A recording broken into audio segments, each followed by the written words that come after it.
Manifestation ಅಂತ ಹೇಳ್ತಾರೆ.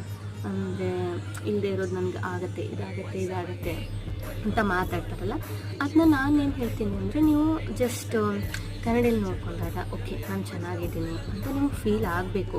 At least ಅಷ್ಟಾದರೂ ರೆಡಿಯಾಗಿ, ಓಕೆ ಮನೇಲಿದ್ದಾಗ ನಾನು ನೈಟಿ ಹಾಕ್ಕೊಳ್ತೀನಿ ಅಥವಾ ನೈಟ್ ಡ್ರೆಸ್ ಹಾಕ್ಕೊಳ್ತೀನಿ, ಫೈನ್, ಚೆನ್ನಾಗಿ ತಲೆ ಬಾಚ್ಕೊಳ್ಳಿ. ಸ್ವಲ್ಪ ಮುಖಕ್ಕೆ ಏನೋ ಒಂದು ಫೌಂಡೇಶನ್ ಬೇಡ, ಮನೇಲಿದ್ದಾಗ ಜಸ್ಟ್ ಮಾಯ್ಶ್ಚರೈಸರು, ಸನ್ಸ್ಕ್ರೀನು, ಯಾವುದೋ ಒಂದು ಸೀರಮ್ಮು ಹಚ್ಕೊಂಡ್ಬಿಟ್ಟು ಚೆನ್ನಾಗಿ ನೀವು ಕನ್ನಡಲ್ಲಿ ನೋಡ್ಕೊಂಡಾಗ ಚೆನ್ನಾಗಿ ಕಾಣಿಸ್ತಿದ್ದೀವಿ ಅಂತ ನಿಮ್ಗೆ ಫೀಲ್ ಆಗಬೇಕು.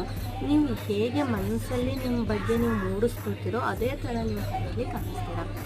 ನೀವು ನೆಕ್ಸ್ಟ್ ನಾನು ಇವತ್ತು ಹೇಳಿದ್ದೀನಿ, ನಾಳೆ ಹೋಗಿ ನೋಡಿ, ಸ್ವಲ್ಪ ರೆಡಿ ಆಗಿಬಿಟ್ಟು ನೋಡ್ಕೊಳ್ಳಿ ಒಂದು ಸೆಕೆಂಡ್ ಕನ್ನಡಿನಲ್ಲಿ, ಓಕೆ ನಾನು ಚೆನ್ನಾಗಿ ಕಾಣಿಸ್ತಿದ್ದೀನಲ್ಲ ಅಂತ ಅಂದ್ಕೊಳ್ಳಿ. ನೆಕ್ಸ್ಟ್ ಡೇ ಆಟೋಮೆಟಿಕ್ ನೀವು ಮತ್ತೆ ಕನ್ನಡಿ ನೋಡಿದಾಗ ನಿಮ್ಗೆ ಅದೇ ಫೀಲ್ ಬರುತ್ತೆ. ನೀವು ಅದೆಲ್ಲ ಬಿಟ್ಟು ಅಯ್ಯೋ ನಾನು ತುಂಬ ಕಪ್ಪಗಾಗಿದ್ದೀನಿ, ಅಯ್ಯೋ ನಂಗೆ ಪಿಂಪಲ್ಸ್ ಜಾಸ್ತಿ ಬಂದಿದೆ, ಅಯ್ಯೋ ಮಾರ್ಕ್ಸ್ ಜಾಸ್ತಿ ಬಂದಿದೆ, ಡಾರ್ಕ್ ಸರ್ಕಲ್ಸ್ ಆಗಿದೆ, ಹೇರ್ ಫಾಲ್ ಆಗ್ತಿದೆ, ಇದೆಲ್ಲ ನಾವು ಏನು ಅಂದ್ಕೊಳ್ತೀವಿ